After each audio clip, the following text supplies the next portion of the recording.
बोलती पुस्तके. ज्यांना वाचनाचा नाद त्यांना बोलती पुस्तके घाली साद.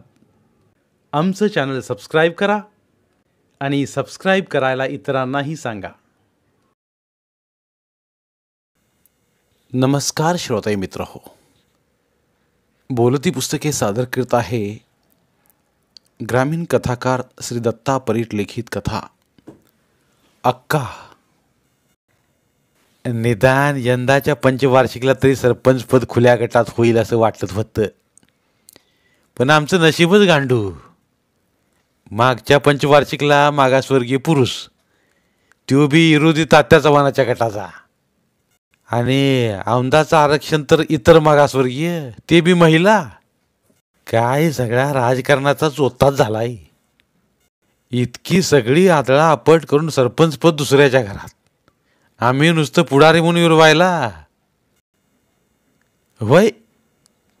असं मनातल्या मनात चरपडत वैतागले आप्पा मालक बाहेरच्या सोप्यात येरजाऱ्या खालीत होते. आप्पा मालकांचं कार्यकर्तं आप्पाकडे नुसतं गपगुमान बघत होतं, कोणच काय बोलत नव्हतं. ते नव्ह मालक, आता काय निर्णय घ्यायचा? दातखिळी बसल्या प्रसंगाला किरुणानं वाचा फोडली. निर्णय काय, आता इतर मागासमधली बाई बघायची, सुस्कार टाकत आप्पा मालक बोलले. मी काय म्हणतो, तू काय म्हणू नकोस, तू गप हाय ती बिडी वड. कुंभाराच्या तुक्याला आप्पानं गप्प बसवलं. माझ्या डोळ्यासमोर तशा दोन बाया आहेत, दोघी बी पावरबाज आहेत. बघू त्यातल्या एकीला उभी करूया. आप्पानंच कोंडी फोडली. मग मालक, आता येळ लावू नका, नाहीतर ही बी गेली आणि ती बी गेली असं व्हाया न ग. काळजीच्या सुरात वाकराचा दत्तूदा बोलला. होय होय, नाहीतर काय म्हणतात ना मग, महारीन बसली सकली आणि दोन्ही खळी मुखली, अशी आपली गत व्हाया ना ग. तुक्या कुंभारनं बिडीचा शेवटचा झुरका घेत पॉइंटाच बोलला. तुक्या लेका कवा तरी शिव बोल की.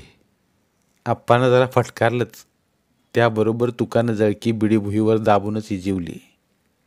चुकलं मालक आमचं, आता एक सबूत बी बोलणार नाही, असं म्हणत बुड हलवून मागे सरकून बसला. ते नव्ह मालक, औंधापासून सरपंच पदाला समध्या गावानं मतदान करायचं म्हण, असं काहीतरी कानावर आलं होतं. खामकराचा सक्का अण्णा चाचपडत बोलला. होय, ते खरं आहे अण्णा, त्याला लोकनियुक्त सरपंच म्हणतात, तेवढ्यासाठी तर पावरबाज सीट आपल्याला पाहिजे आहे. आप्पानं खुलासा केला. तेवढ्यात माझ घरातून बाहेर येऊन दत्तूनं आप्पानं आठवण करून दिली. आज माईला कोल्हापूरला दवाखान्यात न्यायचे आहे. ते ऐकून आप्पाच्या कपाळावर काट्याचं जाळं निर्माण झालं. अरे हो, मी विसरलोच होतो बघ. पक्या, पक्या कुठं आहे? जी मालक. बाहेर उभा असला पक्या आत बिन आत येऊन उभा राहिला. हे बघ, गाडी बाहेर काढ आणि तू माईला घेऊन कोल्हापूरला नेहमीच्या दवाखान्यात जा. सोबत सुंदरा मावशीला बी घे. मी कारखान्याची मिटिंग झाली की तिकडेच येतो, असं म्हणून आप्पा आत गेले. बाहेर बसल्या कार्यकर्त्याने आपली बुडा हलवली आणि आपापल्या मार्गानं बाहेर निघून गेले. नाही म्हणायला आप्पांचा राजकारणातला उजवा हात केरुणाना तेवढा बसून राहिला. पक्का ड्रायव्हरने गाडी दारात आणून उभी केली. डायलिसिस वरती असल्या माईला म्हणजे आप्पांच्या मालकीनीला सुंदरा मावशीनं धरून गाडीत बसवलं. गाडी कोल्हापूरच्या दिशेनं निघून गेली. डायलिसिस वरती असल्या माईचं कोणतंही सोयरसुतक नसले आप्पा पांढऱ्या शुभ्र स्टार्च कपड्यात धोत्राचा एक सोगा धरून बाहेर आले. आरशात बघून परीट घडीची टोकदार टोपी डोक्यावर चढवली. दारात उभे असल्या फियाट गाडीत बसले. नेहमीच्या सवयीप्रमाणे किरुणानाही आत येऊन त्यांच्या शेजारी बसले. ड्रायव्हरनं गाडी साखर कारखान्याच्या दिशेनं न्यायला सुरुवात केली. ते नव्ह मालक, तुमच्या डोक्यात कोण बाई आहे? किरुणानं उत्सुकतेनं विचारलं. आप्पा काही बोलले नाहीत. फक्त डोळ्यानंच किरणाला गप्प गेलं. अर्ध्या पाऊण तासात गाडी कारखान्याच्या गेटमधून आत आली. पळत आल्या चौकीदारांना आदबीनं दार उघडलं. रेस्ट हाऊसच्या पायऱ्या चढून दोघंही स्पेशल रूममध्ये गेले. थोड्या वेळातच कारखान्याच्या कर्मचाऱ्यानं चहा नाश्ता आणून ठेवला. दरवाजा बंद झाला. नाना, इतकी वर्षे तुम्ही आमच्या सोबत हायसा, पण कोणता विषय कुठं काढावा हे तुम्हासनी अजून बी कळत नाही. नाश्ता खात खात आप्पा बोलले. मी नाही समजलो आप्पा. प्रश्नार्थक मुद्रेनं नानानं आप्पांकडं पाहिलं. हेच की, घरी 20 माणसं असताना तिथं कोण बाई उभी करणार, कोण बाई उभी करणार विचारत होता. मगाशी गाडीतून येताना पुन्हा तोच विषय. अहो नाना, भित्ताडाला सुधी कान असत्यात. आप्पा गंभीरपणे बोलले. पण मालक, गाडीत किसना ड्रायव्हरशिवाय होतं कोण? नानानं आपली बाजू मांडली. हेच तर चुकतंय. किसना ड्रायव्हर जरी आपला माणूस असला तरी बी ताक फुकून प्यावं लागतंय. या घाईत कोणावर विश्वास ठेवून चालत नाही. राजकारणातला बऱ्याच वर्षांचा अनुभव आप्पाने बोलून दाखवला.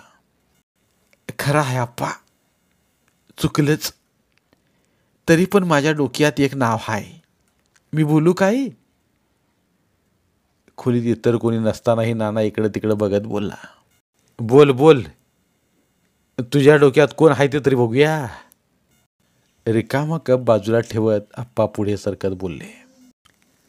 अक्का. किरणाना झटक्यात बोलला. अक्का? कोण अक्का? न कळल्यागत दाखवत आप्पानं विचारलं. अक्का माहित नाही? असं काय करताय? सगळं गाव जिला अक्का म्हणून ओळखतंय ती. नानानं खुलासा केला. ते सदून हव्याच्या अक्कने? थोडं आश्चर्यानंच आप्पाने विचारलं. वय, सदून हव्याच्या अक्का. नाना, छे ती र काय कामाची? ती आपली उठ सूट 20 बायकांचा तापा घेऊन बाहेरच्या गावाला ऊस भांगला जातीया.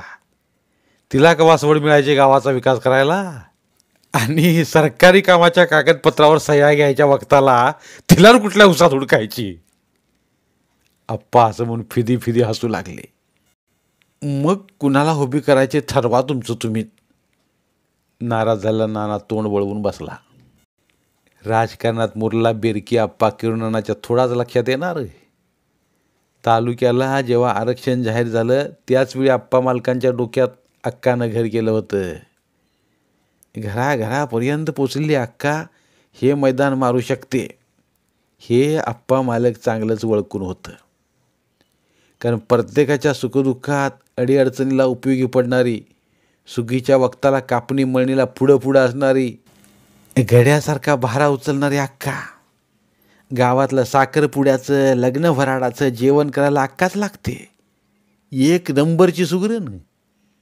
बाळणपणासाठी आल्या पोरींचं सुईन पण करायला बी अक्काच हजर असते. त्यामुळंच नांदायला गेल्या आणि नांदायला आल्या पोरीबाळींची नाळ अक्काशी जुळलेली होती. गावातला असं कंचं घर नाही जिथं अक्का पोचली नाही.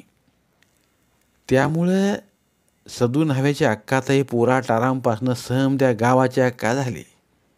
नेहमी हसतमुख चेहरा, बोलका स्वभाव. त्यामुळं आपल्या गटाची सरपंच पदासाठी उमेदवार अक्काच पाहिजे हे आप्पा पुरेपूर ओळखून होते. अरे नाना, नाराज का होतोस? माझ्या डोक्यात जी बाई आहे तीच तुझ्या बी डोक्यात आहे. आप्पा मालक हसत हसत बोलले. काय म्हणता आप्पा? किरणाना आनंदानं जवळजवळ ओरडलाच. अरे अरे असं वरडू नकोस, जरा दम घे. आप्पा, आता दम नाही बम नाही. मालक, सांच्याला सदून हव्याच्या घराकडे जाऊया आणि ही आनंदाची बातमी देऊया. नानाला काय बोलून काय नको असं झालं. आम्ही त्यांच्या घराकडे जायचं म्हणतोस? आप्पा थोडं गुरकावूनच बोलले. दातकीळ बसल्या घेत नाना आप्पा मालकांच्याकडे बघत बसला. असं बघतोस काय? गावच्या नेत्यांनी त्यांचा उंबरा चढायचा की त्यांनी आमचा उंबरा चढायचा? हे डोक्यात अक्कल आहे की नाही? त्यांनी आमच्याकडे येऊन तिकीट मागायला पाहिजे. काय? आप्पांनी सरळ सरळ राजकारणी व्यवहार सांगितला. नानानं बी होकारार्थी मांडू लावली. खरं आहे तुमचं. खरं मालक, हे गुंता सोडवायचा कसा? नानाने शंका काढली. आता हे काम तुझं. काय कसं पणाला लावायचं ते तुझं तू लाव. पण सरपंच पदाला हीच सीट आमच्या गटाकडून उभी राहिली पाहिजे. एवढं ध्यानात ठेव म्हणजे झालं. आणि आजपासूनच कामाला लाग. 2 दिवसात अक्काचं पोरगं तिकिटासाठी माझ्याकडे आलं पाहिजे. आप्पानं थोडा दमच दिला. थोड्या वेळातच दोघेही रेस्ट हाऊसमधून बाहेर पडले. नाना, तू जा गावाकडे, मी जातो कोल्हापूरला त्या मुरदाडाकडे. तोंड वाकडं करून आप्पा बोलला. नानाला फार वाईट वाटलं. अहो, वहिनी साहेब म्हणजे देव माणूस आहेत. नाना, वय देव माणूस? 4 वर्ष झाली घराचा सगळा दवाखाना करून टाकलाय. लवकर मरणावी झाली या. नानानं खालमान घातली. बरं, ते जाऊ दे. तू आता गावाकडे कसं जाणार? जाईन मी कुणाच्या तरी फटफटीवरनं. विरोधी गटाच्या तात्या चव्हाणाच्या माणसाच्या गाडीवरनं जा आणि फोड भांड. आप्पा, काय मालक, तुमच्यामुळं माझी 2 पोरं कामाला लागली. एक तुम्ही कारखान्यात घेतला, एकाला तुम्ही दूध संघात लावलासा. खाल्ल्या मिठाला जागणारी माणसं आम्ही. असं दुधाच मीठ नाही कालिवणार. किरणांना थोडं हिरमोसलेलं तोंड करून बोलला. अरे, गंमत केली तुझी. हसत हसत नानाच्या पाठीवर हात मारीत ते आपल्या गाडीकडे वळले. गाडी गेटमधून बाहेर पडली आणि कोल्हापूरच्या दिशेला वळली. सरपंच पदाची फार मोठी जबाबदारी डोक्यावर घेऊन नाना गेटमधून बाहेर पडले. त्याच दिवशी सांजच्या वक्ताला डेअरीत दूध घालून बाहेर पडल्या न्हाव्याच्या हनुमाला बघताच बराच वेळ दबातून बसला किरणाना चहाच्या टपरीतून बाहेर पडला आणि हनुमाच्या पाठोपाठ चालू लागला. हनुमा मारुतीच्या देवळाला वळसा घालून गल्लीत गेला आणि त्याबरोबर किरणाने इकडे तिकडे बघत 4 ढेंगतच हनुमाला गाठला. नमस्कार सरपंच साहेब. अहो हनुमंतराव, मी तुम्हाला थाळी मारतोय. नाना हनुमाच्या जवळ येऊन बोलले. हनुमाने चमकून मागं वळून बघितलं. कोण नाना? काय गरीबाची चेष्टा करताय हे? दुधाची रिकामी किटली सांभाळत हनुमा बोलला. चेष्टा नाही, खरंच आता तुम्ही सरपंच होणार आहे जा. नानानं राजकीय डाव खेळायला सुरुवात केली. चल घरात सांगतो समज. असं म्हणून नाना हनुमाच्या पाठोपाठ घरात शिरला. बाहेरच्या सोप्यात हनुमाचा बा म्हणजे अक्काचा नवरा गुडघ्यावर मुडकं टिकून बसला होता. काय तात्या, तब्येत बरी आहे ना? मग आहेत ती बरीच म्हणायची. आज गरीबाच्या घराकडे कसं वळला? सदुआबानं शंका काढली. होतं एक काम महत्वाचं. तुम्ही होय म्हणालासा तर काम होतंय. नानाने एक एक गळ टाकायला सुरुवात केली. एवढ्यात हनुमा चहाचे 2 कप घेऊन बाहेर आला. एक नानाच्या हातात आणि दुसरा बाच्या हातात दिला. नाना म्हणजे गावातलं मोठं पुढारी. काय काम काढलं असेल बरं? या विचारात हनुमा बाच्या शेजारीच भिताडाला टेकून बसला. नानानं चहाची कप बशी खाली ठेवली. हनुमा नानाच्या तोंडाकडे आभासून बघू लागला. त्याबरोबर नाना आनंदाने म्हणाले. अरे, असं तोंडाकडे बघू नकोस. नशीब तुमचं दांडगं आहे. लय मोठी संधी तुम्हाला चालून आली या. दोघं बी बापल्या बावचाळ्या गत किरून नानाकडे बघतच बसले. काय कळलं नाही नाना? कावरा बावरा झाला हनुमा बोलला. सांगतो समद सांगतो. हे बघ, औंधा ग्रामपंचायतीची निवडणूक लागली या. सरपंच पद इतर मागास ते बी महिलाच असं आरक्षण पडलंय. तेव्हा ही संधी तुम्ही घ्यायची. काय सरपंच पदासाठी तुझी आई म्हणजे अक्काला उभी करायची, निवडून कशी आणायची ते आमचं आम्ही बघतो, तुम्ही निस्ता फॉर्म भरायचा. कसं? केरुनानानं एका दमात समजावून सांगितलं. हनुमाचा चेहरा खुलला. उगीच आपल्या अंगावरून कोणीतरी मोरपीस फिरवते असं हनुमाला वाटायला लागलं. तेवढ्यात हनुमाचा चेहरा पुन्हा पडला. ते बघून नानानं विचारलं, आता चेहरा पाडायला काय झालं? तुम्ही म्हणताय ते सगळं खरं आहे, खरं अक्का या गोष्टीला तयार होईल असं काय वाटत नाही. हनुमानं शंका बोलून दाखवली. का कोणास ठाऊक, पण केरुनानाच्या मनात पालचूक चुकली. केरुनानाला ह्या उत्तराची अपेक्षा नव्हती. केरुनानाने दुसरी चाल खेळायला सुरुवात केली. ठीक आहे, ठीक आहे, राहू दे. तू आपला जवळचा माणूस म्हणून पहिल्यांदा मी तुला विचारायला आलो. सीटेला काय तोटा नाही, बघतो दुसरी एखादी सीट. असं म्हणत नाना जागेवरून उठू लागले. त्याबरोबर हनुमा हडबाडला. त्याला ही संधी जाऊ द्यायची नव्हती. थांबा थांबा नाना, मी अक्काला विचारून तिला तयारच करतो. जा, आत जा आणि अक्काला विचार. अक्का घरात नाही, साठ्याच्या बाळाला लक्ष्मी काकूचं किटाण लावायला गेली. तिचा काय अजून पत्त्याच नाही. ठीक आहे, अक्का आली की तिला समजावून सांग, आणि उद्या सकाळी आप्पा मालकांच्या वाड्यावर ये. त्यांना बयाजवर पटवून सांगूया. दुसऱ्या कोणाचं नाव त्यांच्या तोंडात यायच्या अगोदर आपलं नाव सांगूया. कसं? बघूया तयार होतात काय. नानानं शेवटची गोपन फिरवली आणि अंधारातच घरातून बाहेर पडले. दुसऱ्या दिवशी सकाळी सकाळी हनुमान नानाच्या घरात हजर.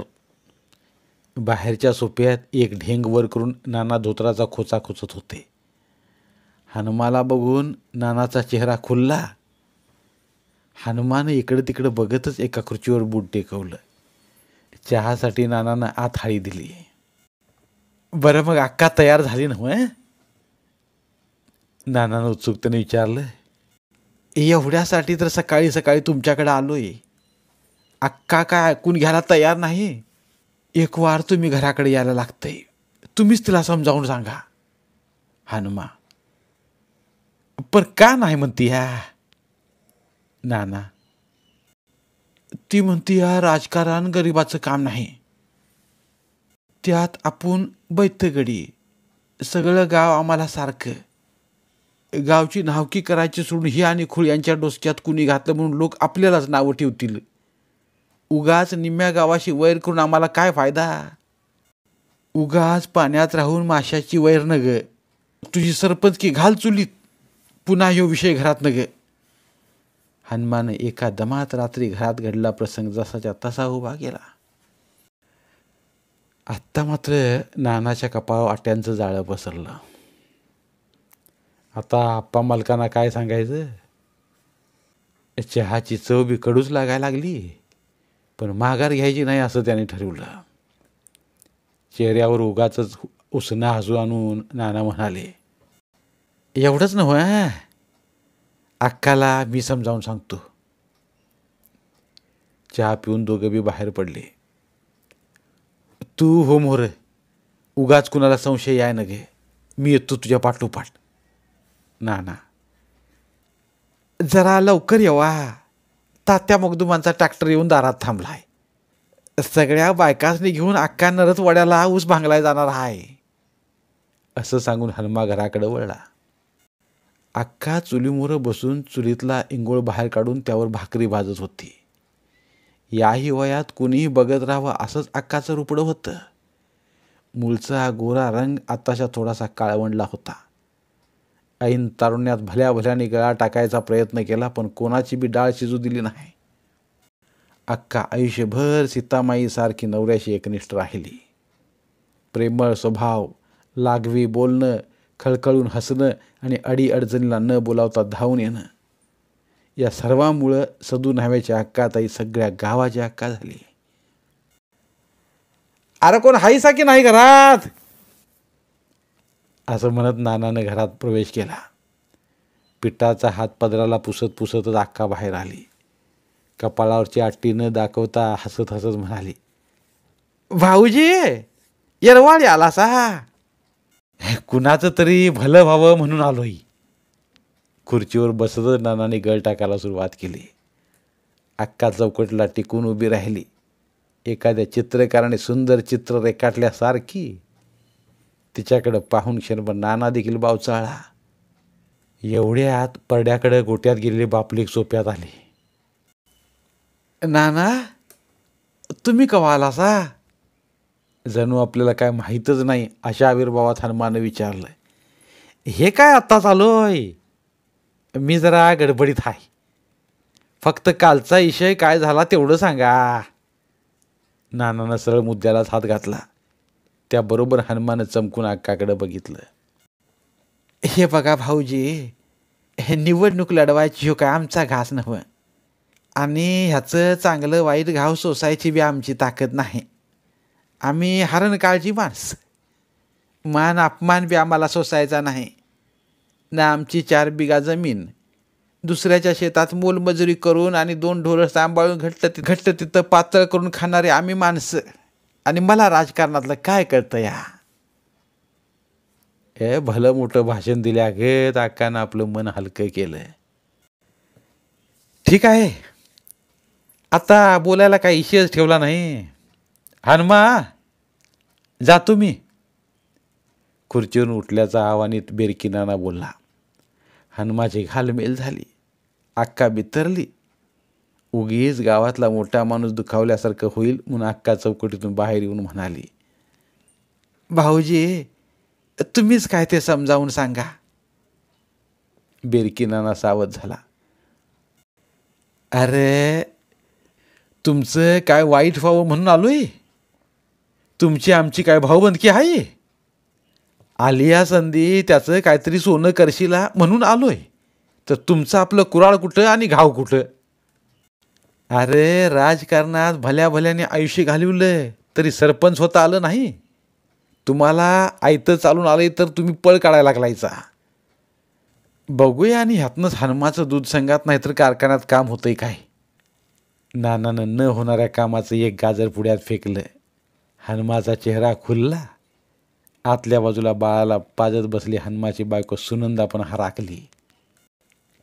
तसं नव्हं नाना, निवडणुकीचा खर्च आम्हाला काय झेपणार आहे वई? बराच वेळ गप्प गुमान बसला अक्काचा नवरा सदू आबा बोलला.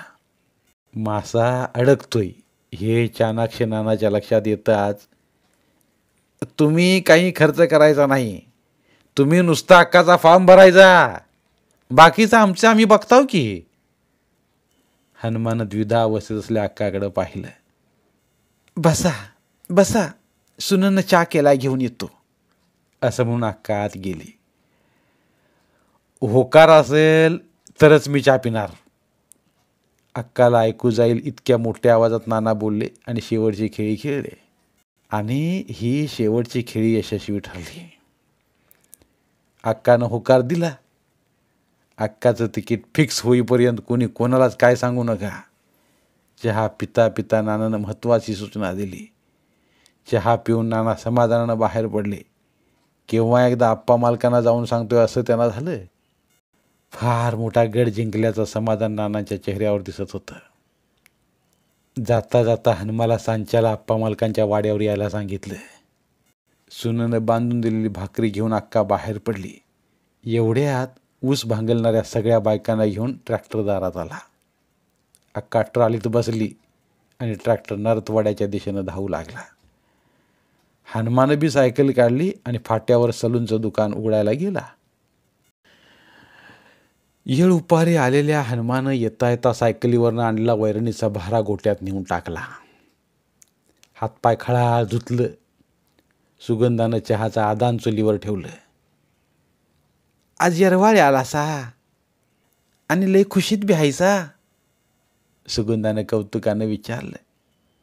बिताडाला टेकून बसला हनुमा वाईच पुढं सरकला आणि म्हणाला, अगं मी आता सरपंच होणार आहे. बस करा, खीर कुठं आणि तवर मचमच कुठं. सुगंधाने एकदम कंडकाच पाडला. म्हणजे तुला काय म्हणायचं आहे? हनुमा जरा डापरलाच. तसं नव्ह, सरपंच अत्यासाप होणार म्हणून म्हटलं. सुगंधानं सारवासारव केली. अगं सरपंचाचा पोरगा त्यो बी सरपंचच की. हनुमा, वय वय चा पिवा, लय हरकून जाऊ न कसा. जवाच गहू तवाच्या पोळ्या बघूया. सुगंधा, बघशील बघशील, घोडा मैदान काय लांब नाही. हनुमा, बघूया की हातच्या काकणाला काय आरसा लागतो या. असं म्हणत कासंडी घेऊन सुगंधा धार काढाय हसत हसतच गोट्यात गेली. बाहेरगावी ऊस बांगलाय गेलेली अक्का अजून यायची होती. आबा, मी जरा बाहेर निघालूया, मला यायला उशीर होईल, तेव्हा डेअरीत दूध घालायला तुझा. हनुमा, कंच्या गावाला निघालास, काय काम आहे? काळजीच्या सुरात विचारलं. ते आल्यावर समज सांगतो. असं म्हणत विचार सावरतच हनुमा बाहेर पडला. कडूसं पडायला नुकती सुरुवात झाली होती. राजकारणाचा गंध नसणारा हनुमा आपसुकच जाळ्यात सापडाय निघाला. आप्पा मालकांचा वाडाजवळ आला. दारात चपलांचा ढीग बघून उगाचच हनुमाची छाती धडधडाय लागली. हनुमानं भीत भीतच वाड्यात प्रवेश केला. गावातली तसे शेजारच्या गावातील कामाच्या निमित्तानं माणसं भेटायला आलेली. आप्पा मालक तर कुठंच दिसत नव्हतं आणि किरुणाना पण दिसत नव्हतं. हनुमा पार पाठीमागं खांबाला टिकून बसला. एक दोघांनी त्याला तू कसा काय आलास म्हणून हटकलं. पण काय नाही, सहजच आलोय म्हणून हनुमानं हसत हसत उत्तर दिलं. एका कार्यकर्त्यानं चहाचे कप फिरवायला सुरुवात केली. एवढ्यात दारात जीप थांबल्याचा आवाज आला. आप्पा आले, आप्पा आले, कोणीतरी म्हणालं. त्याबरोबर सगळ्यांच्या नजरा दाराकडे लागल्या. हिरव्या किनारपट्टीचं धोतर सावरत आप्पा आत आले. हसून सर्वांना नमस्कार केला आणि खुर्चीवर बसले. बाहेर गावून आलेल्या एका दोघांची चौकशी केली. आप्पानं आपल्याकडं बघावं म्हणून हनुमानं बूड हलवून इकडे तिकडे हालचाल केली, पण आप्पानं काय त्याच्याकडं पाहिलं नाही असं हनुमाला वाटलं. पण धूर्त आप्पानं वाड्यात आल्या आल्या त्यालाच अगोदर पाहिलं होतं. थोड्या वेळानं आप्पा उठले. पाठोपाठ बाहेर गावून आलेली मंडळी पेशल खोलीत गेली. दरवाजा बंद झाला. बराच वेळ झाला तरी आतली मंडळी काय बाहेर आली नाहीत. हनुमाची अस्वस्थता वाढली. आप्पा मालकांच्या पुढे विषय कसा काढायचा हाच प्रश्न त्याला भेडसावीत होता. त्यात किरुणानांचा अजून पत्ता नव्हता. कपाळावर येणारा घाम शर्टानं पुसत किरुणाना लवकर येऊ दे असा धावा करू लागला. किरुणाना आला नाही, पण आत गेलेली मंडळी हसत हसत बाहेर आली. आप्पा मालक काय बाहेर आले नाहीत. भिताडावरच्या घड्याळानं 8चं ठोकं दिलं. तसे एक गडी बाहेर पडू लागले. जाता जाता हनुमाला, का थांबलास, चल की आता, असं म्हणत हटकत होते. तुम्ही चला पुढं, वाईज मालकांच्याकडे काम आहे, मी थांबतो जरा, असं म्हणून हनुमा मालकाची वाट बघत बसला. आता बाहेरच्या सोप्यात हनुमाशिवाय दुसरं कोणी नव्हतं. वेळ होईल तसं हनुमा कावराबावरा व्हायला लागला. काय करावं आणि वाईज थांबून मालकांना विचारावं की उद्या किरुणाला घेऊन विचारावं. अशा विचारातच बाहेर जायच्या तयारीत असणाऱ्या हनुमाला चौकटीतून बाहेरणाऱ्या आप्पा मालकाने हटकलं. अरे तू सदून हव्याचा पोरगा नव्हे, का थांबलास अजून, काय काम होतं? सतरंजीचा डाव सुरू. तुमच्याकडं काम होतं, हनुमा अडकळतच बोलला. अरे मग मगापासून आत का आला नाहीस, तू काय परका आहेस? आप्पाने गाला पीठ चिकटवायला सुरुवात केली. हेच की किरुणानानं तुम्हाला भेटायला सांगितलं होतं. हनुमाची भीती थोडी कमी झाली. नानानं? फार मोठं आश्चर्य वाटल्यासारखं दाखवत आप्पा मालक बोलले. पण नाना मला काय बोलला नाही. आज दिवसभर आम्ही कारखान्यावर एकत्रच होतो की. बरं असू दे, काय काम होतं सांग बघू. बोलावं की न बोलावं अशा अवस्थेत असल्या हनुमानं धाडस केलं. हेच की आपल्या गावाची निवडणूक हाय आणि अक्काला निवडणुकीला उभी करायचं म्हणतोय. असं तू म्हणतोस की नाना म्हणतोय? अरे निवडणूक लढवायची म्हणजे काय चिंचुक्याचा खेळ आहे? तेवढ्यात किरुनाना आत आले. नानाला बघून हनुमाला चांगला धीर आला. या नाना, ह्यो सदू नाव्याचा पोरगा काय म्हणतोय बघा. आप्पा, वय त्याला मीच बोललो होतो. खुर्चीवर बैठक मारत नानानं दुजोरा दिला. अरे नाना, निवडणूक काय पैशा बिगार होती यावई. प्रत्येक वार्डात एकान दुसरं जेवण घालावं लागतंय. तरी किमान 10-12 बकऱ्याचा बळी दिल्याशिवाय कौल लागतो यावई. आप्पानं फासा टाकला. ते बी खरंच आहे म्हणा. नानानं फाशाला फासा अडकवला. आता मात्र हनुमाची गोची झाली. थोडाफार आम्ही बी खर्च करू की. हनुमा कातर आवाजात बोलला. थोडाफार? शहाण्या माणसा, ही डायरेक्ट सरपंच पदाची निवडणूक आहे. तुला नाही सोसायची. आम्ही बघतो दुसरी एखादी खर्च करणारी पार्टी. हा घाव मात्र हनुमाला वर्मी बसला. आता माघार घ्यावी तर मगाशीच बायकोबरोबर घातलेला वाद त्याला आठवला. आता माघार नाही. आल्या अंगावर घ्यायची शिंगावर. पण ह्या खेळात शिंग पण जाग्यावर राहणार नाही याची जाणीव हनुमाला नव्हती. हळूहळू आप्पा नानाच्या जाळ्यात हनुमा अडकत गेला. ते दोघं काय म्हणतील त्या प्रत्येक गोष्टीला हनुमा होकार देत राहिला आणि अक्काचं उमेदवारीचं तिकीट फिक्स करूनच बाहेर पडला. बघितलंच ना, औषधा वाचून खरूच गेली की नाही ते. हनुमाच्या पाठमोऱ्या आकृतीकडे हसत हसत बघत आप्पा बोलला. आप्पा, राजकारणात तुमचा नाद करायचा नाही. द्या टाळी. असं म्हणत नानानं टाळीसाठी हात पुढे केला. आप्पानं नानाच्या हातावर टाळी दिली आणि खाजगीत सांगितल्यासारखं ते म्हणाले. नाना, सांभाळून. सावज भितरता कामा नये. खर्चाचा एकदम बोजा त्याच्या अंगावर टाकू नका. जरा दमानं घ्या.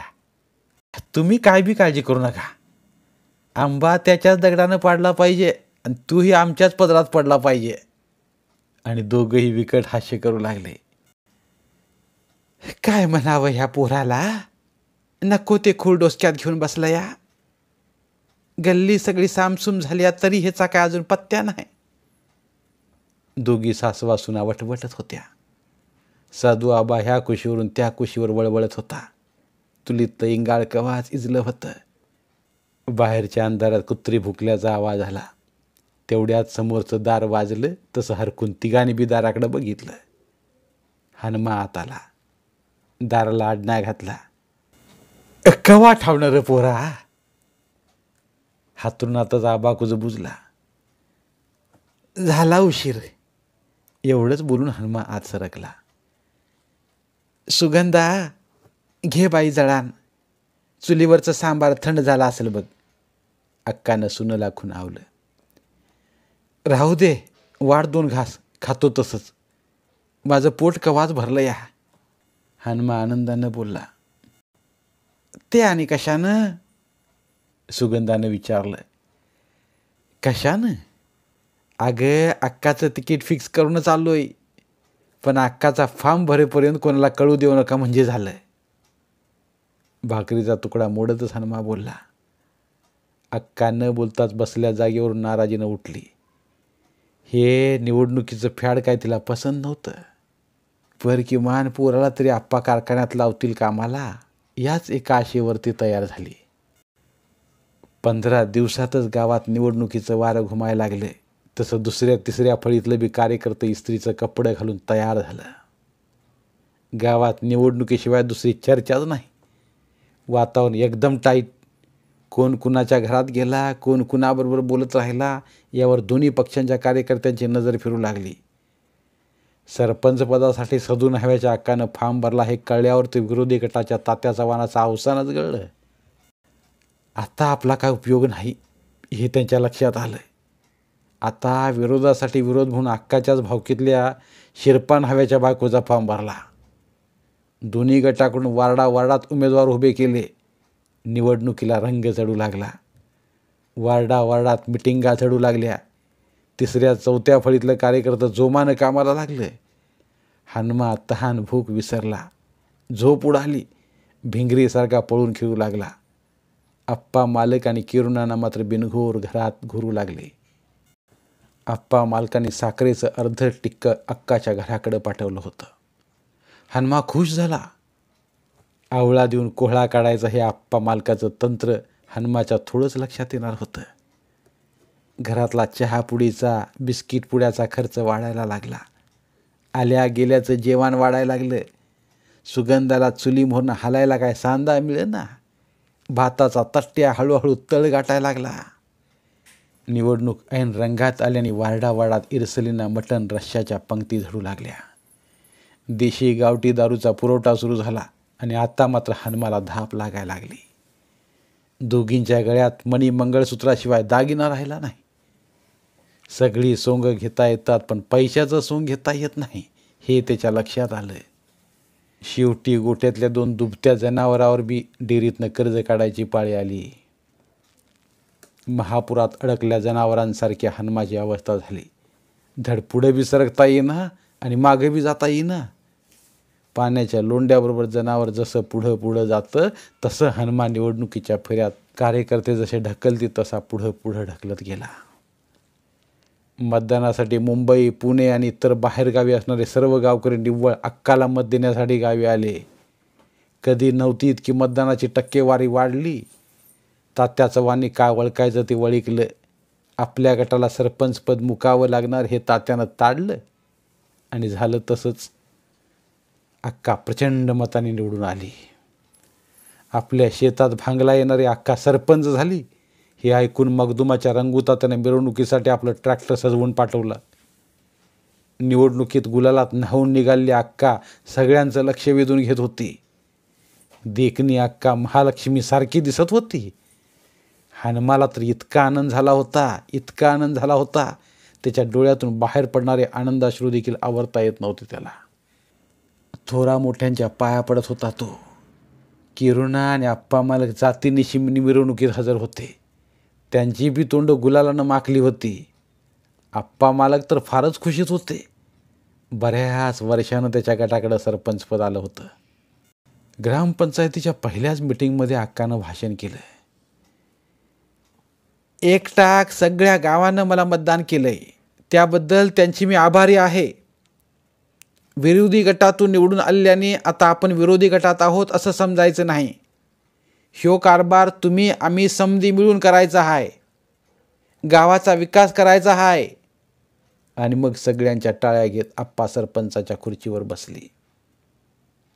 पण शेजारच्याच खुर्चीवर बसल्या आप्पा मालकांच्या कपाळावरची अटी मात्र बराच वेळ हल्ली नाही. आणि इथंच ठिणगी पडली. त्या ठिणगीचा वनवा व्हायला काय फार दिवस वाट पाहावी लागली नाही. शासनाच्या सर्व योजना गावात राबवण्यात येऊ लागल्या. ग्राम स्वच्छता अभियान, हागणदारी मुक्त गाव यासाठी येणारा निधी त्या गोष्टीवर खर्च होऊ लागला. गट तट न बघता सर्व गरजूंना अक्कानं निधीचं वाटप केलं. आणि एक दिवस वाड्यातनं आप्पा मालकांचं बोलावणं आलं. सुरुवातीची सबुरीची भाषा हमरी-तिमरीवर गेली. अक्काला नको ते बोलून घ्यावं लागलं. त्यामुळे अक्का रागानं तिथून बाहेर पडली. संतापलेले आप्पा मालक अक्काच्या पाठमोऱ्या आकृतीकडे बराच वेळ बघत राहिले. वाड्यातलं वातावरण शांत पण गंभीर झालं. काय रे हे, काना मागून आली आणि तिकट झाली? जाधवाच्या बाळक्यानं शांतता भंग केली. नाहीतर काय, हमारी बिल्ली हमपर म्याऊ. धर्मातराळनं आगीत ते आलवतलं. आणि त्याचवेळी ह्या भडाग्नीत नुकताच तिथं आलेला हनुमा गावला. या सरपंच, आता आई सरपंच म्हणजे तुम्ही बी सरपंचच की. किरुणानं टोमणा मारला. भाव चाललेल्या हनुमाला काय कळेना. तो उगाचच हसला. शांत वातावरण बघून तो बी गंभीर झाला.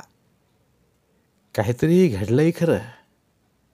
अक्का वाड्यावर गेली आहे हे त्याला त्याच्या बायकोकडनं कळलं होतं.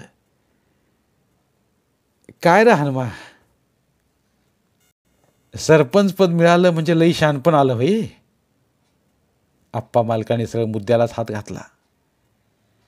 गावात शानी सुरती जुनी जाणती माणसं आहेत का नाहीत?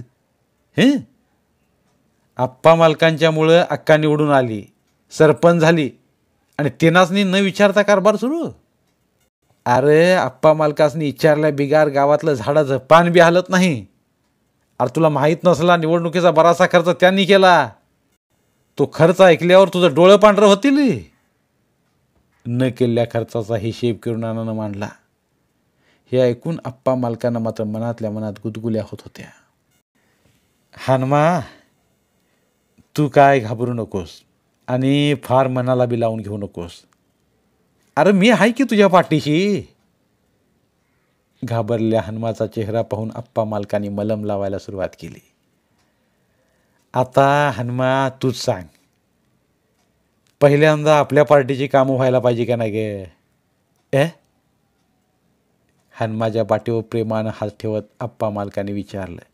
हनुमा सावरला. अक्काचं इथंच चुकलं हे त्याच्या लक्षात आलं. आता हे सगळं अक्काला समजावून सांगायचं काम तुझं. कसं? किरुणाना मध्येच बोलला. सांगतो की, मालकासनी विचारल्या बिगार इथून पुढं कच्चं बी काम होणार नाही. मग झालं. हनुमानं खात्री दिली. त्याबरोबर सगळ्यांनी टाळ्या वाजवून हनुमाचं कौतुक केलं. हनुमा घरात आल्या आल्या डोसक्याला हात लावून बसला.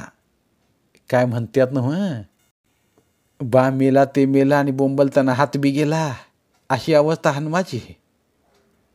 आता कशाला डोसक्याला हात लावून बसलास? तवा आम्ही दोघी बी हे राजकारणाचं थ्यार न ग म्हणत होताव. आल्या आल्या अक्कानं ताव काढला. पर अक्का, मी तर कुठं हो म्हणून तयार झालो होतो. तवा बघितलंच ना किरुणाना कसं गुळमाट बोलत होता. हनुमानं आपली बाजू मांडली. नाही तर काय, सुगंधानं नवऱ्याची बाजू उचलून धरली.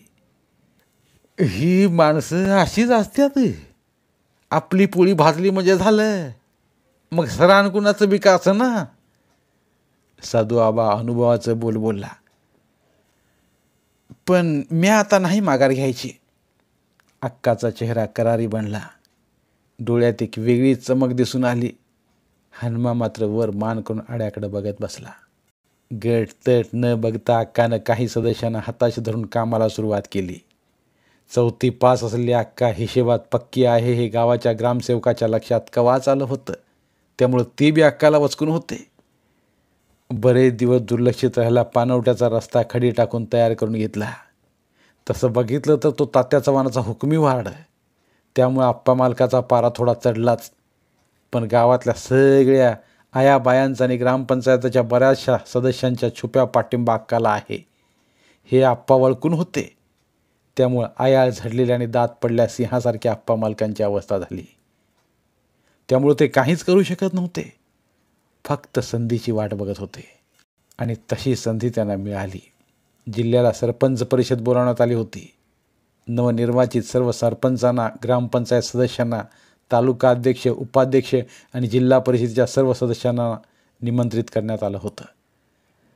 सभागृह कचाखच भरलं होतं. सर्व सरपंचांना जरीचे भगवे पटके बांधले होते. त्यामुळे सगळीकडे भगव्या रंगाच्या छटा दिसत होत्या.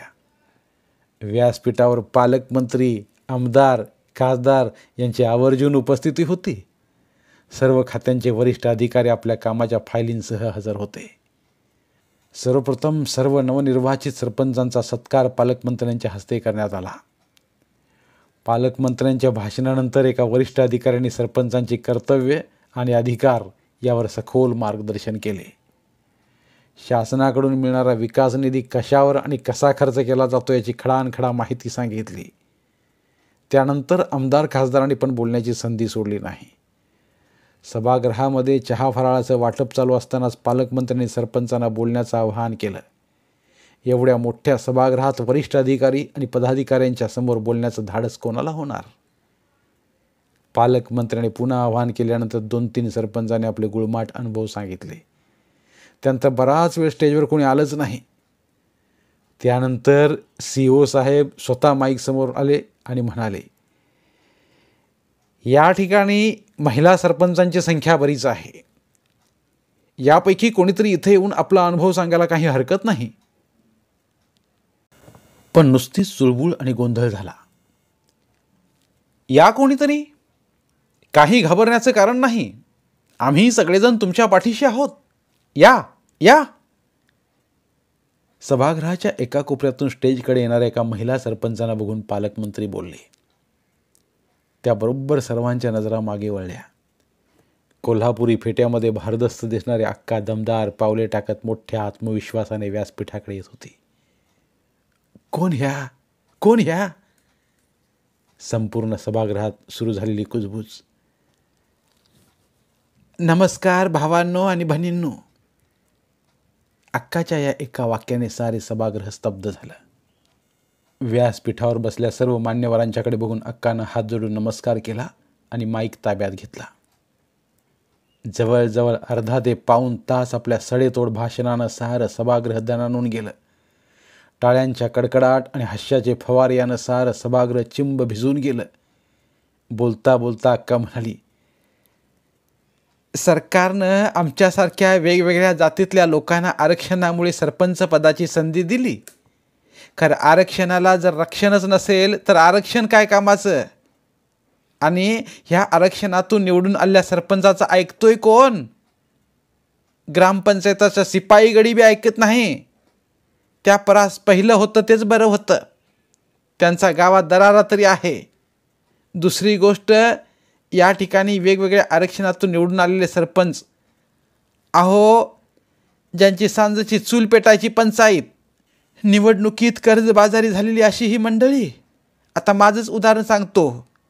माझा 20-22 बायकांचा पुट्टा आहे. तो घेऊन मी भागात ऊस भांगलणी, सुगीला कापणी, मळणी करायला जात होतो. पण सरपंच झाल्यापासून कोण मला कामाला बी हे येईना. काय म्हणतात ना मग, भूक झोपू देईना आणि पद भीक मागू देईना. आता काय ह्याला वैक काय काय म्हणायचं आहे? तवा त्यासाठी सरकारनं आम्हाला बी मोठं मानधन आणि पेन्शन देवावी. त्याबरोबर सर्व सरपंचांनी टाळ्या वाजवून दाद दिली. इथं महिला सरपंचांची संख्या मांदाळी दिसते. त्यापैकी किती बायांना ग्रामपंचायतीचं हापीस माहिती आहे? अहो या बया नावाला सरपंच, यांच्या नावानं त्यांच्या दाल्ल्याने नाहीतर पोराणी कारभार हाकायचा. त्यो बी गावच्या कारभारी मालकांच्या सल्ल्यानं. या नुसतं कागदावर रेगोट्या मारतील तिथं सही, नाहीतर अंगठा उठवायचा आणि वर्षातून 2 वक्ताला झेंडा फडकवायला तेवढ्या ठेवणीतली साडी नेसून हजर व्हायचं. त्याबरोबर सगळ्या जणी खाल माने घालून हसू लागल्या. मगाशी साहेब म्हणाले की देशाचा विकास व्हायचा असेल तर पहिला गावचा विकास झाला पाहिजे. बऱ्याच वर्षांपूर्वी गांधी बाबा बी असंच म्हणाले होते म्हण. आता इतक्या वर्षात गावाचा विकास झाला की नाही ते मला नाही ठावं. पण राजकारणात ठाण मांडून बसल्या भावांचा मात्र विकास मांदाळा झाला. टाळ्या आणि हास्याच्या कल्लोळाने सारे सभागृह दणाणून गेलं. पदाधिकाऱ्यांचे चेहरे बघण्यासारखे झाले. हसावं तर पंचायत, न हसावं तर पंचायत अशी अवस्था अधिकाऱ्यांची झाली. गावागावातून आलेल्या पुढारी लोकांचे चेहरे बघण्यासारखे झाले. बऱ्याच जणांच्या कपाळावर अठ्या उमटल्या. त्या सभागृहामध्ये बसल्या किरुणानाने आप्पा मालकांनी शर्मेनं माला खाली घातल्या. किरुणाना तर अक्काकडं खाऊ काय गिळू अशा नजरेनं बघत होता. मी अडाणी बाई, इथे तर समधी शिकले असं वारल्याली मोठी माणसं. मी सत्य तेच बोललो. माझं काय चुकलं असेल तर माफ करा. असं म्हणून सर्वांना हात जोडून अक्का स्टेजवरून खाली उतरली. पण राजकारणात सत्याचा नाही तर सत्तेचा खेळ चालतो हे त्या बिचाऱ्या अक्काला कोण समजावून सांगणार? अर्ध्या पाऊण तासाच्या खणखणीत आणि निर्भीड भाषणामुळे अक्का जिल्ह्यातल्या गावागावापर्यंत पोचली. पण तिच्याच गावात विस्तवाची एक ठिणगी मात्र धुमसायला लागली. आप्पा, नाकापेक्षा मोती जड झाला तर आपल्याला जड जाईल. शिवा खाटक्याने शंका बोलून दाखवली. त्याबरोबर सगळ्यांनी माना डोलवत शिवाकडे पाहिलं. नाना, धराय गेला इरोळा आणि हाताला लागला नागोबा. आप्पा मालकाने फुसकारा टाकला. नागोबा, अहो मालक, ती नागिन आहे, नागिन. किरुणानानं गरळच ओकली. आत्तापर्यंत लई सोसलं, आता लई दिवस गप्प बसून चालत नाही. वेळीच ठेचायला पाहिजे, नाही तर दंश कवा करल ते सांगता येत नाही. आप्पा सुस्कारा टाकत बोलले. लई दिस कशाला, 1-2 दिवसातच काटा काढतो, देतो ढकलून हिरीत. कोणाला या कामाचं त्या कानाला बी पत्ता लागू देणार नाही. रामाण्याचा अडदंड याल्लापा मिशी फिंदळून बोलला. तू देशील रे, पण निस्तरायला लागणार आम्हाला. ही गोष्ट जरा दमानं घ्यायला लागते. हे बघा गाड्यांनो, साप मेला तर मेला पाहिजेच, पर काठी मोडता कामा नये. आप्पाच्या खुर्चीला खुर्ची लावून बसल्या तात्या चव्हाणानं थंड आवाजात इशारा दिला. आयुष्यात कधी स्तुवाड गेला नाही. अशी कट्टर विरोधक मंडळी एकत्र येऊन कोणी कोणती आणि कशी चाल खेळायची हे पक्क ठरवून त्या अंधाऱ्या रात्री कारखान्याच्या रेस्ट हाऊसमधून बाहेर पडली. 26 जानेवारी प्रजासत्ताक दिन. सरपंच अक्काच्या हस्ते ध्वजारोहणाचा कार्यक्रम पार पाडल्यानंतर ग्रामसभेला सुरुवात झाली. पाळक साधिवल्यामुळे ग्रामसभेला गावातली बरीच लोक हजर होती. त्यातल्या त्यात महिलांची संख्या जास्त. आवर्जून उपस्थित असलेल्या आप्पा मालकांनी सुरुवातीला सरपंच अक्कांचं तोंड भरून कौतुक केलं. आपल्या गावाचं नाव जिल्ह्याच्या कानाकोपऱ्यापर्यंत पोचवलं, त्याबद्दल मी गावाच्या वतीनं त्यांचा सत्कार करत आहे, असं म्हणून त्यांनी साडी चोळीचा आणलेला आहेर ग्रामपंचायत सदस्य आनंदीबाई गुरव हिच्याकडे सोपवला. अक्काचा चेहरा आनंदाने फुलला. अक्का, हे शेवटचं माहेरपण बरं का. किरुणाना मनातल्या मनात पुटपुटला. नानाच्या चेहऱ्यावर हास्य होतं, पण काळजात विष उसळत होतं. जिल्ह्याच्या मिटिंगासनं आल्यापासून अक्का मनातल्या मनात थोडीशी हबकलीच होती. त्यात लोक हनबाबी नाराज झाला होता. पण आता दोघांना बी थोडा धीर आला. आप्पा मालक आणि किरुणाना किती मोठ्या मनाची माणसं आहेत, आपण उगीच त्यांच्याबद्दल वाईट वंगाळ विचारत होतो असं अक्काला वाटायला लागलं. ग्रामसेवकांनी झालेल्या कामाचा आणि होणाऱ्या कामाचा मंतळा वाचून दाखवला. त्यावर साधक बाधक चर्चा होऊन आयत्या वेळी येणाऱ्या विषयावरती चर्चा सुरू झाली. खुर्चीवर बसल्या किरुणानानं ठरल्याप्रमाणे तुकाके सरकारला खोचारलं. त्याबरोबर तो झटकन उभा राहिला. म्हणाला, अक्का, परवाच्या तुमच्या मिटिंगमध्ये दारूबंदीवरती काहीतरी विषय निघाला होता ना. मग गावात दारूबंदीचा ठराव करा की, त्यामुळं गावाचं बी आणि तुमचं बी नाव मोठं होईल. काय न ग, गावात दारूबंदी काय करायची नाही. ठरल्याप्रमाणे तिघे चौघे उठून उभे राहिले. त्याबरोबर बायकांच्या घोळक्यातनं आवाज आला, काय नाही, दारूबंदी झालीच पाहिजे, दारूबंदी झालीच पाहिजे. पुन्हा पुन्हा आवाज येऊ लागला आणि गोंधळाला सुरुवात झाली. आप्पा मालकांना गुदुगल्या व्हायला लागल्या. अक्काला हा विषय इथे आणायचा नव्हता, कारण त्यामुळं फार मोठी तेढ निर्माण होणारे माहीत होतं. गोंधळ वाढत चालला आणि त्याचवेळी आप्पा मालक उठून उभे राहिले. सर्वांना शांत केलं आणि म्हणाले, हे बघा, तुम्ही कोणीच काही निर्णय घ्यायचा नाही. काय निर्णय घ्यायचा ते गावचं सरपंच घेतील. असं म्हणत आप्पानं अक्कालाच खोड्यात टाकलं. आता तमाशा बघायला का हरकत नाही. अशा आविर्भावात अक्काकडे बघत आप्पा खुर्चीवर टेकले. अक्का, दारूबंदी झालीच पाहिजे. बायकांचा आवाज टिपेला पोचत होता. दारूबंदी करायची नाही असा पुरुषांच्या मधून पण आवाज येत होता. त्यात शिवाखाटक्याचा विरोध मोठा होता, कारण गावात एकमेव असणारं देशी दारूचं दुकान त्याचंच बंद होणार होतं. अक्काची अवस्था इकडं आड तिकडे विहीर अशी झाली. डोकं जड व्हायला लागलं. निर्णय काय घ्यायचा ते तिच्या जीवावर आलं. अक्का गप्प झाली आणि याच संधीचा फायदा घेऊन सारी सूत्र किरुणानं आपल्या हाती घेतली. हे बघा, हा प्रश्न तसा अवघड आहे. उगा तुम्ही सरपंच अक्काला अडचणीत आणू नका. आपण एक दिवस ठरवून यावरती मतदान घेऊया. या सर्वांनी टाळ्या वाजवून हा निर्णय मान्य केला.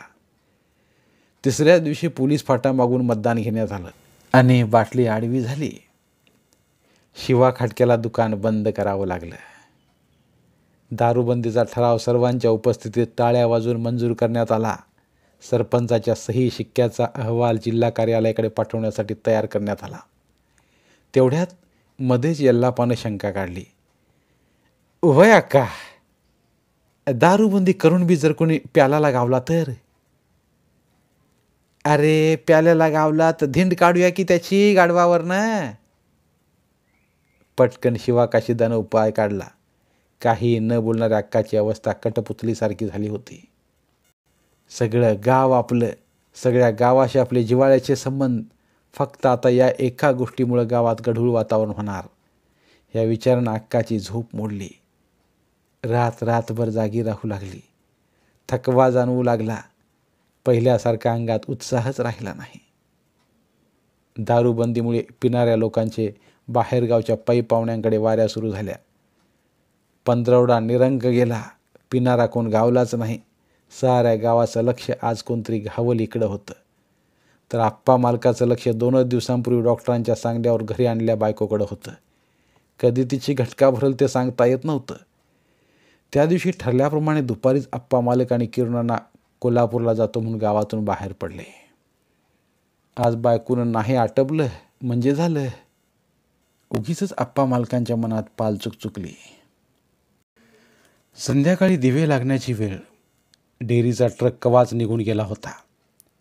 सगळीकडं सामसूम होतं. इतक्यात गंगूमांगाच्या हलगीच्या ठेक्यानं गाव हललं.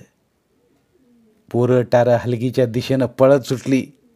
लय दिवस वाट बघत असला गडी आज गावला. गल्ली बोळातनं पोरं ओरडत पळाली. आज गावला, आज गावला. पण कोण गावला ते काय कोणाला कळेना. त्यात कधी नव्हती आज डांबावरची लाईट बी गेली होती. गुलालानं माकलेला गडी, डुईला बांधलेला फेटा कपाळावर सरकालता. गळ्यात खेटराची माळ. भरमसाठ दारू ढोसल्यामुळे त्याला गाढवावरती देखील तोल सांभाळता येत नव्हता. अंधूक उजेडातच हलगीच्या ठेक्यावर धिंड मधल्या आळीतनं पुढं सरकत चालली. कोणीतरी घावलाय, तिची धिंड चालली या हे समजा अक्काच्या कानावर आलं आणि अक्काच्या काळजात धस झालं. कोण असेल बिचारा? वाद्यानं काय म्हणून ढोसली असेल? आता त्याच्या बायका पोरांना काय वाटत असेल? शेवटी मलाच ते शिव्या देणार. नको म्हणत असताना हे सरपंचाचं लोडणं गळ्यात अडकवलं असं म्हणून अक्का पश्चाताप करून घ्यायला लागली. आता ह्या वक्ताला बाहेर जायला नगे. त्यात लाईट बी नाही. हनुमा दुकान बंद करून आला असेल. तो येईल सांगित. तेवढ्यात हनुमा वरडतच बाहेर आला. आई आबा, आई आबा. सासवा सुना दोघी बी घाबरल्या. काय झालं, काय झालं? दोघी बी वराडल्या. आई धिंड आबाची काढायला लागल्यात असं म्हणून हनुमा अक्काच्या गळ्याला पडून रडायला लागला. एवढ्या मोठ्या धीराची अक्का ती सुद्धा कोलमडून पडली. एवढ्या दारासमोर गोंधळ वाढला. दोघा तिघांनी आबाला उचलून घरात आणला. अर्धवट शुद्धीत असल्या आबाला फटकुरावरती झोपिवला. शेजारीच अक्का, सुगंधा आणि हनुमा आबांकडे बघत राहिले. भोळ्या बाबड्या सदू आबाला कोणीतरी फसवूनच काम केलं असणार. रणकी झाली त्याची. कवा त्याचं वाटोळं होईल. आलेल्या आया बाया उद्धार करीत होत्या. अक्काला धीर देत होत्या. इमाने, इतबारे, इब्रतीने, इज्जतीने, ताट मानेने जगणारे अक्का पार खचली. भकास नजरेनं फटकुऱ्यावर पडलेल्या नवऱ्याकडे एकटक बघत राहिली. डोळ्यातलं पाणी कवाच आटलं होतं. हळूहळू गर्दी कमी होऊ लागली. बराच वेळ गर्दीत असणाऱ्या यल्लापानं एक छद्मी हास्य केलं आणि आपल्या मिशीला पील देत बाहेर पडला. एवढ्या येरवाळी मेन गेट कोण ठोठावतंय म्हणून चौकीदार डोळं चोळीतच गेटजवळ आला. गेटचा एक दरवाजा हळूच किलकिला करून बाहेरच्या माणसाला विचारलं, कोण पाहिजे? आप्पा मालक आहेत ना? आप्पा मालक आणि किरुणाना दोघं बी राज्याला इथं आहेत. पण एवढ्या येरवाळी? चौकीदार, वय काम तसं अर्जंटच आहे असं म्हणत शिवा खाटकी आणि यल्लापा दोघं बी आत आली. रेस्ट हाऊसमध्ये झोपल्या दोघांनाही चौकीदारानं उठवलं. एवढ्या लवकर यल्लापा आलाय म्हटल्यावर आमच्या मंडळीने आटपला असणार. आप्पा मालक मनातल्या मनात पुटपुटले. काय झालं रे? आतल्या यल्लाप्पाला मालकाने विचारलं. आत येता येता शिवानं खोलीचा दरवाजा बंद केला. थोड्या वेळानं दरवाजा उघडून चौघही बाहेर पडले. डॉक्टर येऊन गेले काय? आप्पा मालकाने थंडपणे विचारलं. वय, त्यांनीच पुढची जोडणी करा म्हणून सांगितलंय. म्हणून तर शिवा खाटक्याच्या फटफटीवरनं तुम्हाला सांगायला आलोय. यल्लापानं खाल मान घालून सांगितलं. शिवानं फक्त मान डोलावली. बरं, चला पुढं. किरणाना गाडीत बसता बसता बोलला. शिवाच्या फटफटीच्या पाठोपाठ आप्पा मालकांची गाडी गावात आली. अंधुक प्रकाशातच गाडी आप्पा मालकांच्या वाड्याकडे न जाता पानवटा गल्लीतून मारुतीच्या देवळाला वळसा घालून सदू न्हाव्यांच्या घरात थांबली. दारासमोर गर्दी तुंबली होती. आप्पा मालकांना पाहताच लोकांनी वाट करून दिली. पाठोपाठ किरणाना घरात शिरले. काय झालं हे बाहेरच्या कोणालाच काय ठावं नव्हतं. प्रत्येकजण एकमेकाला विचारत होतं. पूर्ण उजाडलं. घरासमोर पहिल्यापेक्षा गर्दी वाढली.